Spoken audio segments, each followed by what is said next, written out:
back to be a mentor to these guys, okay, that's one thing. But as far as a role on this team, I don't think he really has one at this point. And the Dallas Cowboys running back position is pretty stable, and the fullback position is pretty stable at this point, I think.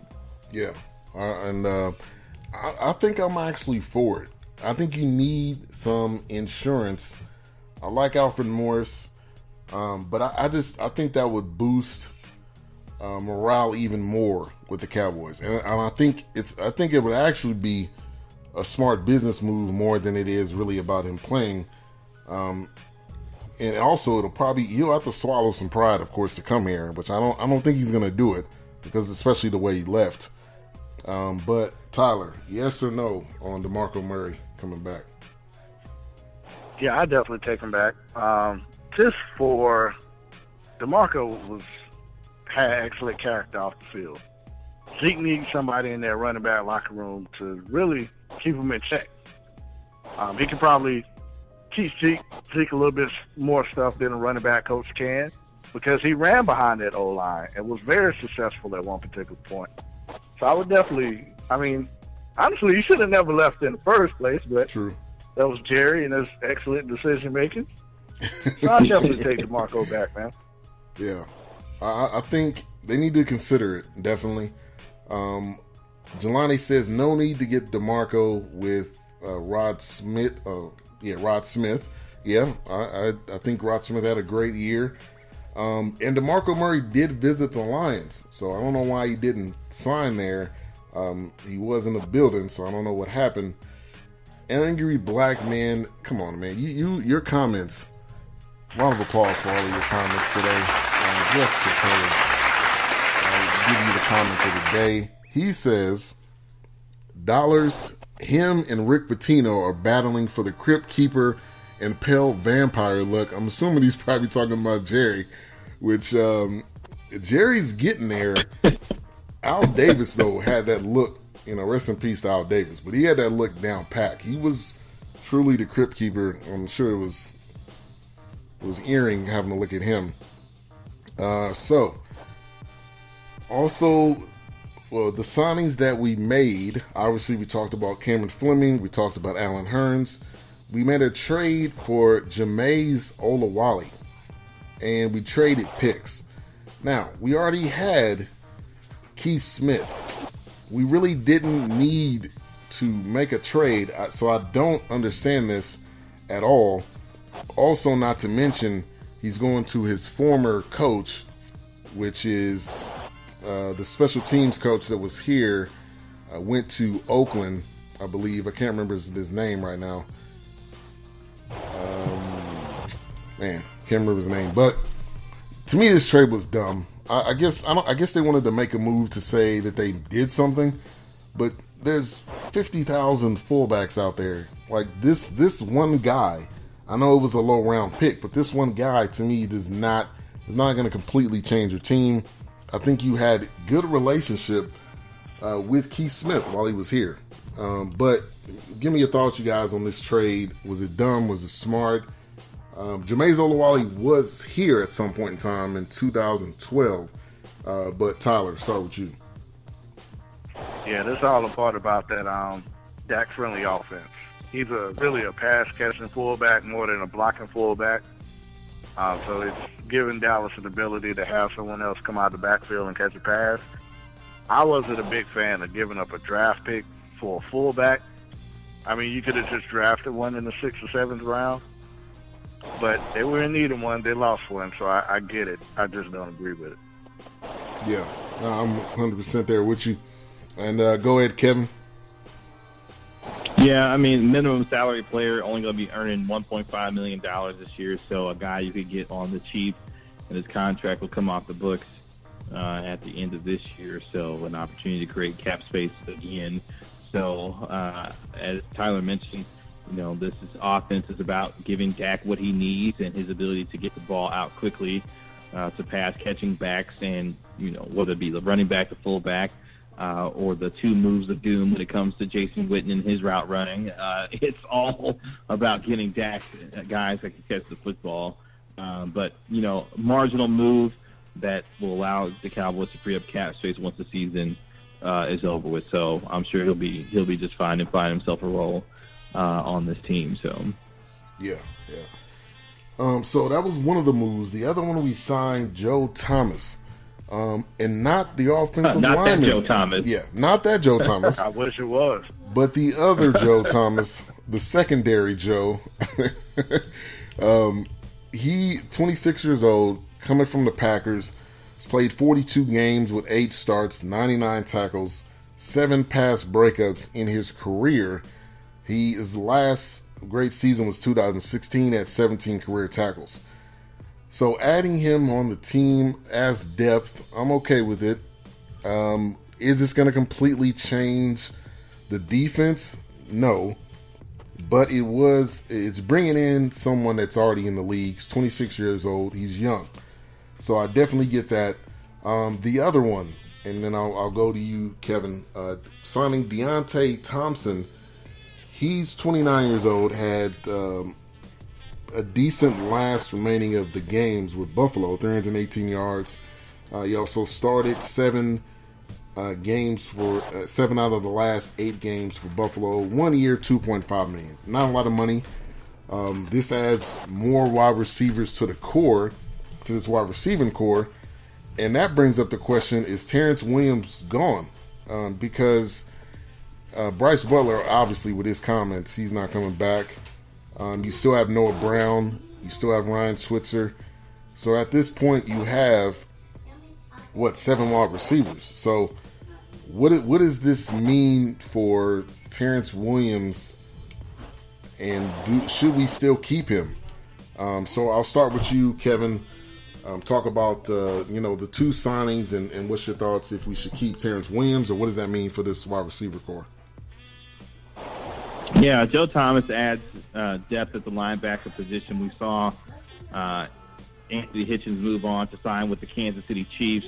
And obviously Sean Lee has had injury problems over the last several years. So with his hamstring problems, based mostly in 2017. So Joe Thomas adds linebacker depth for Rod Marinelli and his defense. So I'm fine with that signing, especially given what we've seen in terms of some departures in the linebacking core, and still unsure how good Jalen Smith can and will be for the Dallas Cowboy football team. We saw flashes of what he can be with his athleticism, but at the time still struggled to cover receivers and tight ends out in space at times.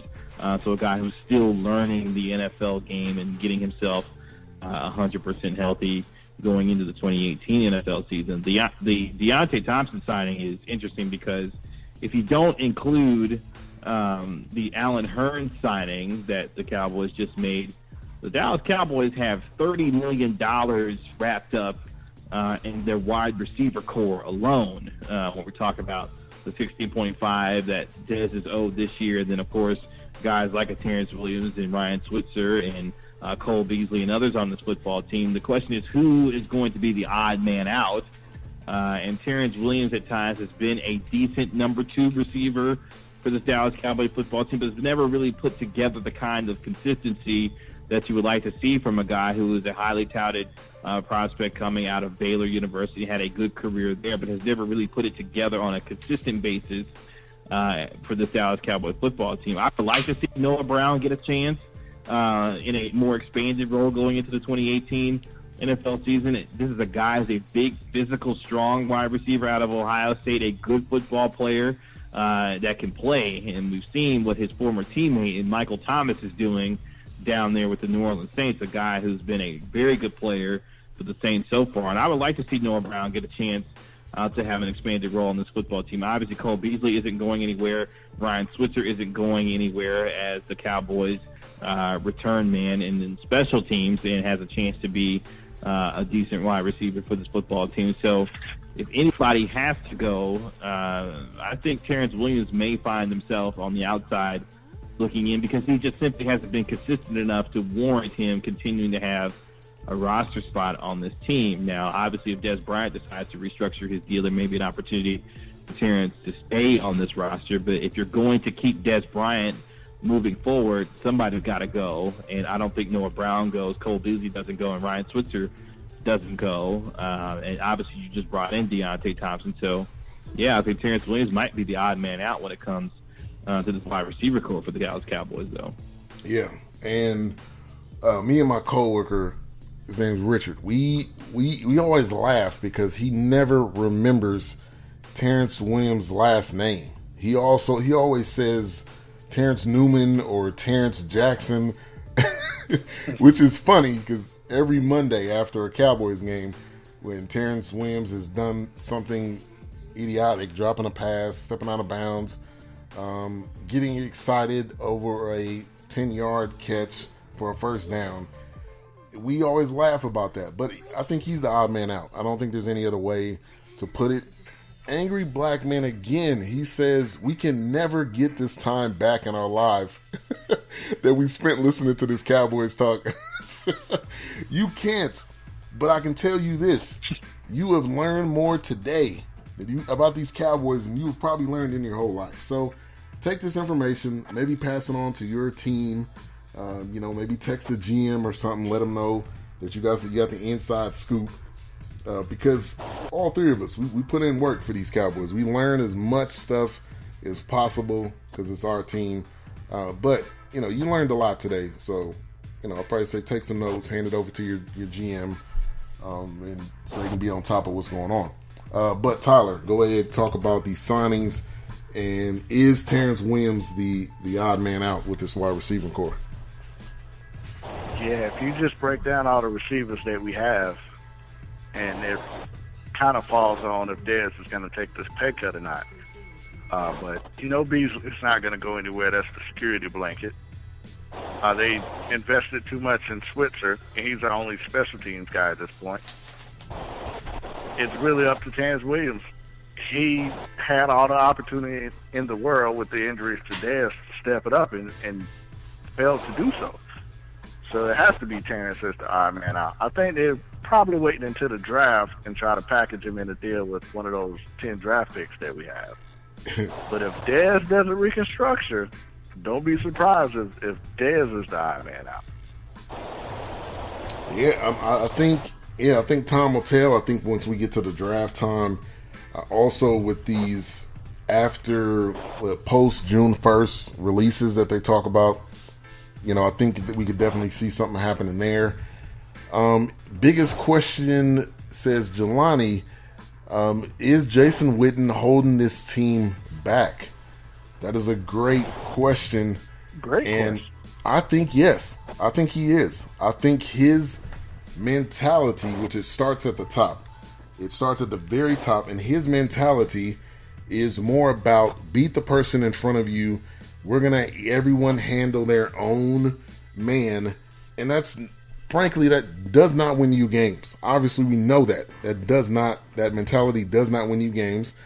On the same coaching staff, you have a defensive coordinator in Marinelli whose motto is beat the person in front of you. I don't pass rush. I also don't do any type of scheming. So we have to evolve. Like, this is the thing that upsets me the most, is that we seem to not evolve during games, after games, in between games, at the podium. We don't evolve at all. And honestly, I want to see a coach have a Denny Green type of blow up at least once. Like, hit the podium at least once. Like, cuss somebody out in the media at least once. Just say, no, that was wrong. You're a liar, and I'm mad. Just show some emotion. So I think he is holding the team back. I do think he is on the hot seat as well. And I do think we need to evolve. We do not seem to evolve. So, great question by you, Jelani.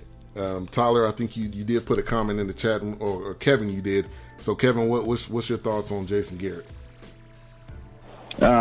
He should be in the hot seat. Now, is he necessarily? No, because much like Tony Romo, Jason Garrett is Jerry Jones' second adopted son. So it's going to take a lot for Jason Garrett to be fired from this roster. But Jason Garrett, 67-53 in his career. Only twice has he won 10 games or more.